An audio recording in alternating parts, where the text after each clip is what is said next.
Perkenalkan, nama aku Vivi Teresia dengan NIM 193030205030 dari Prodi Pendidikan Ekonomi Angkatan 2019.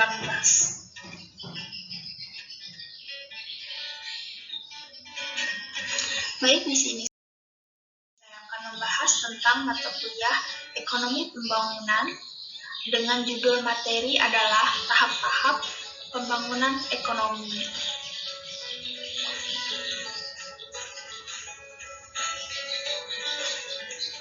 Baik, di sini saya akan memaparkan tentang teori tingkat perkembangan menurut para ahli. Tingkatan-tingkatan perkembangan ekonomi menurut Friedrich List antara lain: 1. Fase Save primitif. 2. Fase pastoral, Bernard. 3. Fase pertanian. 4. Fase pertanian dan manufaktur, pertanian dan pabrik. 5. Fase manufaktur pertanian dan komersial, perdagangan. Teori tingkat-tingkat perkembangan yang dikemukakan oleh Bruno Hildebrand antara lain: 1. Perekonomian barter, alami. 2. Perekonomian uang. 3. Kredit perekonomian.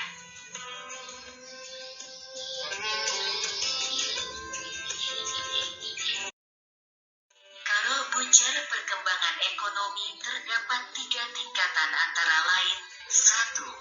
Produksi untuk kebutuhan sendiri. 2. Perekonomian kota, di mana penukaran sudah luas. 3. Perekonomian nasional, di mana para pelaku mulai semakin penting peranannya.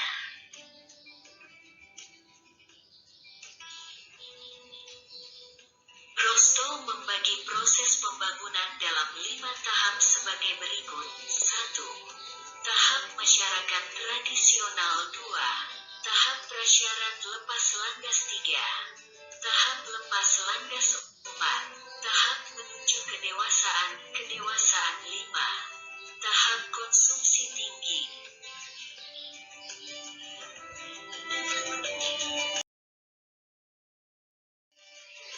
Teori tahap-tahap pembangunan ekonomi, W.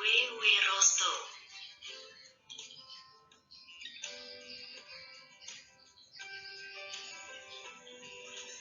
Baik, di sini saya akan menjelaskan tentang masyarakat tradisional.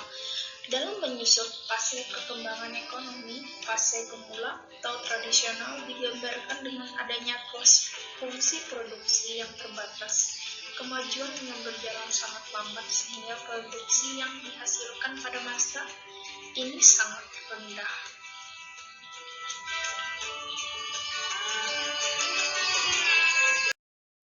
Baik, di sini saya akan menjelaskan tentang persyaratan untuk lepas landas.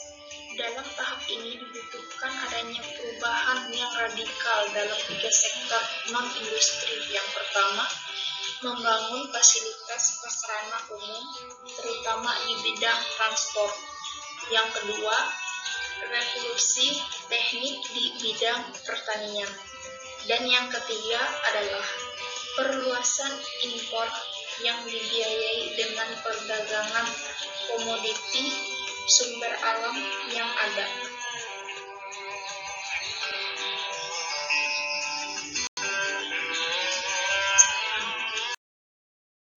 Menurut Rostow, adalah tahap di mana masyarakat sudah efektif menggunakan teknologi modern pada sebagian besar faktor industri dan kekayaan alam.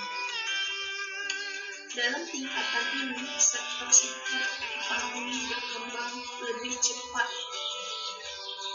Sektor-sektor pelopor baru akan muncul untuk mengganti pelopor yang lama yang akan mengalami kemunduran. Sektor-sektor pemimpin pada tahap ini ditentukan oleh perkembangan teknologi, kekayaan alam, sifat tahap lepas landas yang berlaku, dan juga oleh bentuk kajian pemerintah.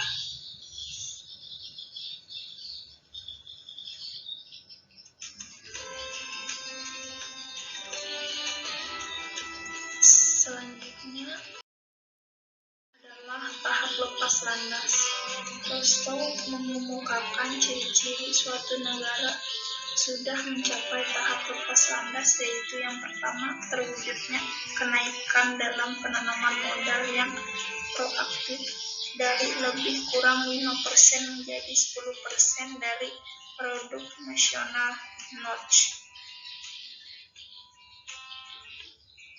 Yang kedua, terjadinya peningkatan satu atau beberapa sektor industri dengan tingkat laju perkembangan yang tinggi. Yang ketiga, adanya suatu platform politik, sosial, dan institusional baru yang akan menjamin berlangsungnya segala tuntutan perluasan di sektor modern dan potensi ekonomi eksternal yang ditimbulkan oleh kegiatan lepas landas sehingga pertumbuhan dapat terus-menerus berjalan.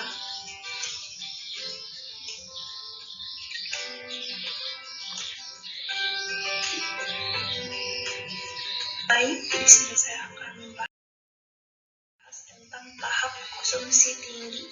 Dalam tahap ini terdiri atas 3 macam tujuan masyarakat yang saling bersaing untuk mendapatkan sumber daya yang tersedia, dan tujuan politik, yaitu yang pertama, memperbesar kekuasaan dan pengaruh negara ke luar negeri, dan kecenderungan ini umumnya berwujud penaklukan negara-negara lain. Yang kedua, menciptakan welfare state, yaitu kemakmuran yang lebih merata bagi penduduk dengan cara mengusahakan terciptanya pembagian pendapatan yang lebih merata. Yang ketiga, mempertinggi tingkat konsumsi masyarakat di atas konsumsi keperluan utama yang sederhana, seperti makanan, pakaian, dan perumahan, menjadi konsumsi barang tahan lama dan mewah.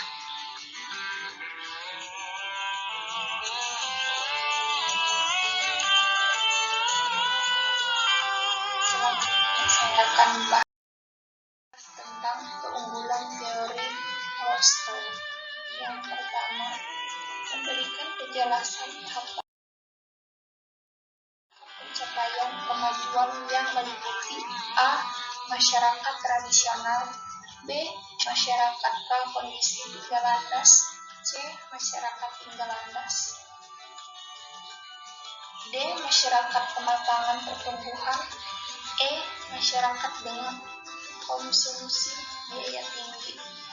Selanjutnya yang kedua, petunjuk jelas yang disampaikan oleh Rostow tentang cara praktis dalam memperoleh sumber daya modal untuk mencapai tingkat investasi produktif yang tinggi.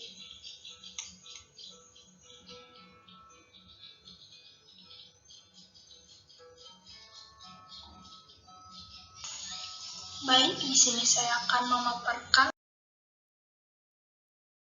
tentang kelemahan teori Rostow. Yang pertama, sering terjadi pertumbuhan ekonomi yang semua tidak seperti yang diharapkan oleh teori ekonomi ini.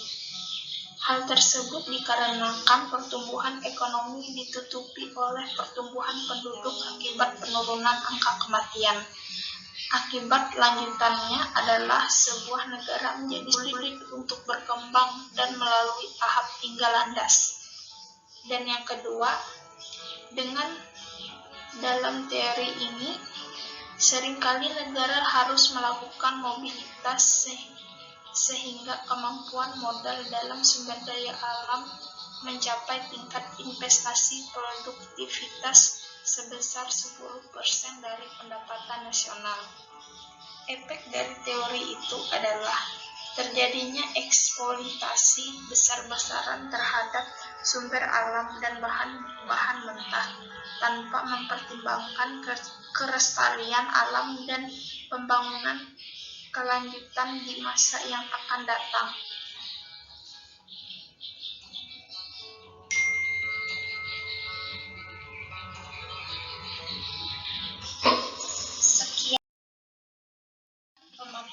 dari saya. Mohon maaf jika ada kesalahan dalam pengucapan kalimat atau kata. Saya ucapkan terima kasih. Sampai berjumpa kembali. Saranghe.